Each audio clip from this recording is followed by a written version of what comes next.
Nous en avons prié. Notre Père qui est aux cieux, que ton nom soit sanctifié, que ton règne vienne, que ta volonté soit faite sur la terre comme au ciel. Donne-nous aujourd'hui nos coupeurs de ce jour. Pardonne nos offenses comme nous pardonnons aussi à ceux qui ont offensé. Et nous soumets pas à la tentation, mais délivre-nous du mal. Car c'est toi qui appartient le règne, la puissance et la gloire pour des siècles et des siècles. Amen.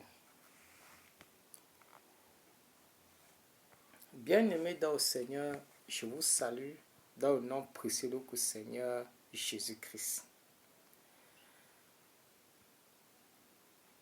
Voici la prière la plus puissante que le monde des ténèbres et Satan n'aiment pas qu'un chrétien bien disposé puisse prier de cette manière. C'est un exemple de prière de notre Seigneur et glorieux et majestueux Jésus-Christ qui nous a enseigné. Dans cette prière, nous remarquons qu'il y a plusieurs messages, à savoir la louange, la sainteté, la volonté de Dieu, son amour, sa compassion, la supplication, la réconciliation ou le pardon, la délivrance, la gloire, le règne, la puissance de Dieu et plein d'autres messages.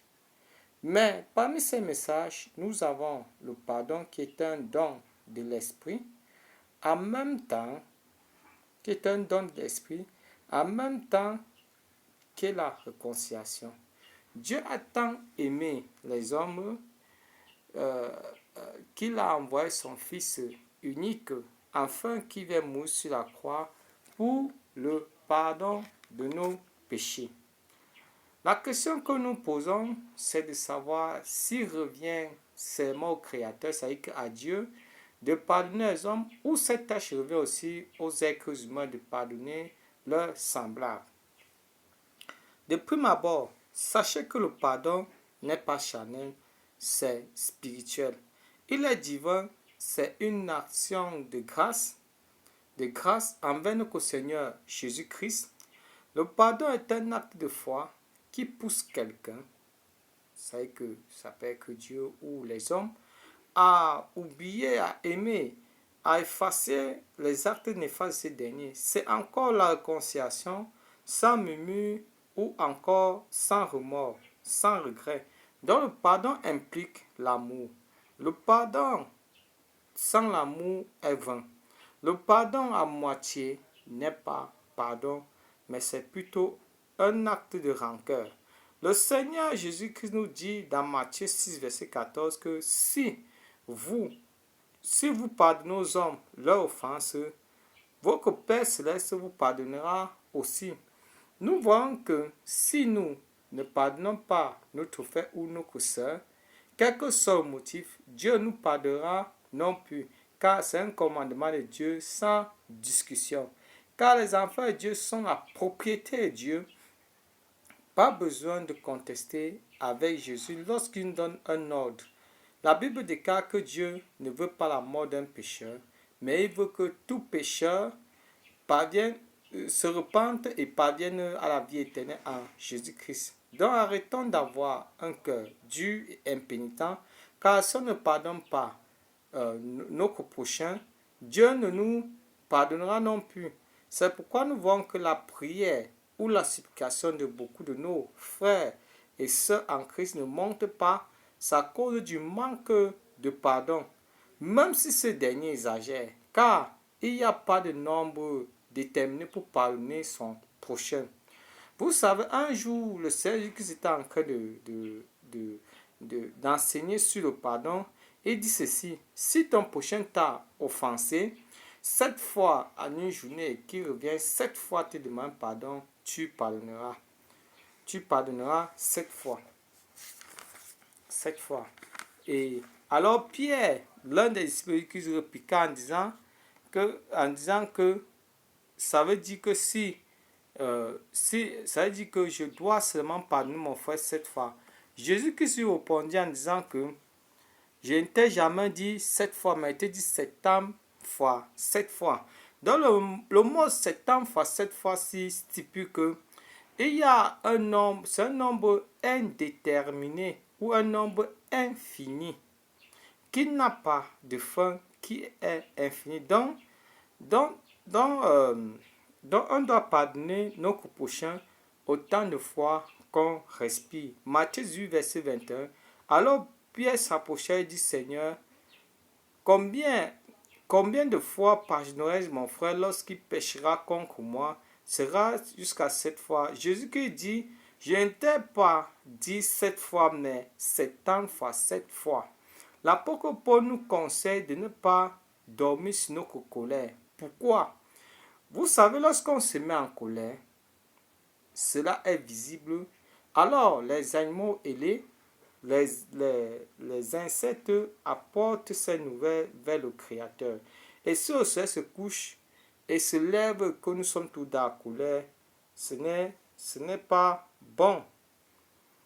Ce n'est pas bon. Celui qui dort avec la colère ou le non-pardon est exposé à la colère de Dieu ou encore à la malédiction.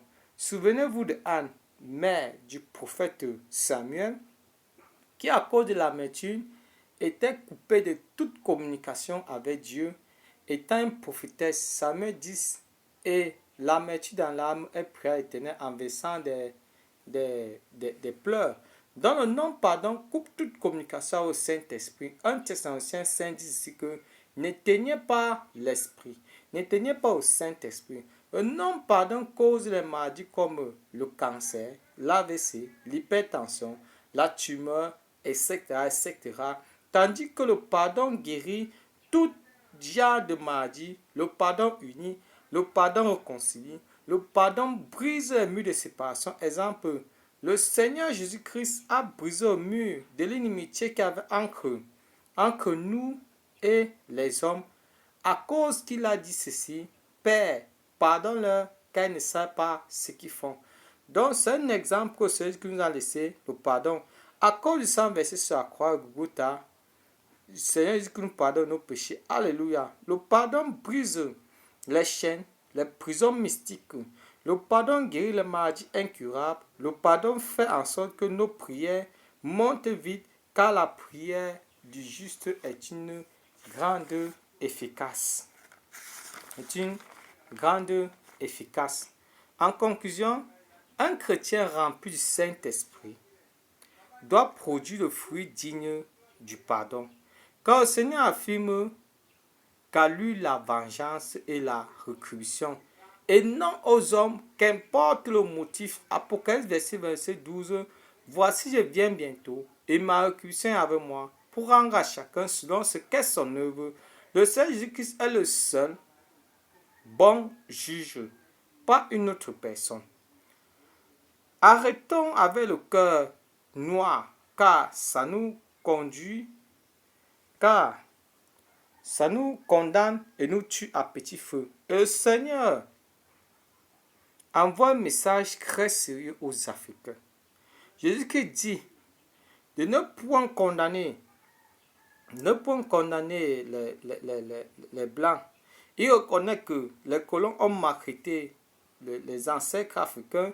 Et celui qui avertit les Africains en disant que si continuent à repousser les Blancs à cause de ce qu'ils ont fait aux ancêtres africains, qu'ils sachent que le Seigneur Jésus ne veut pas ça.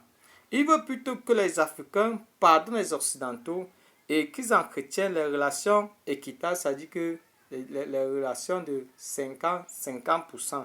Car si un chrétien noir, je dis bien un chrétien noir qui est africain, meurt avec la haine de l'homme blanc dans son cœur, qu'il sache qu'il ne verra jamais Jésus-Christ.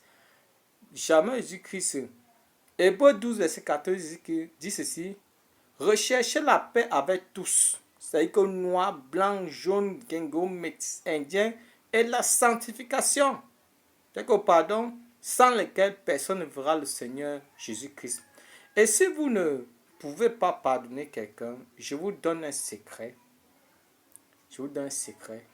Demandez à Jésus-Christ de vous briser d'abord. 1. Prière brisement. Et de 2. Repends-toi sincèrement, car la prière juste est très efficace. Et demande à Jésus-Christ de vous remplir de son esprit, de son esprit, car le maître du pardon est le prince de la paix, qui est Jésus-Christ. Lui seul peut te donner le don du pardon et non un homme. Shalom, shalom, peuple Dieu. Soyez fortifiés au nom puissant de notre Seigneur et Sauveur Jésus-Christ, le seul qui nous pardonne et qui donne la joie et la paix du cœur. Amen.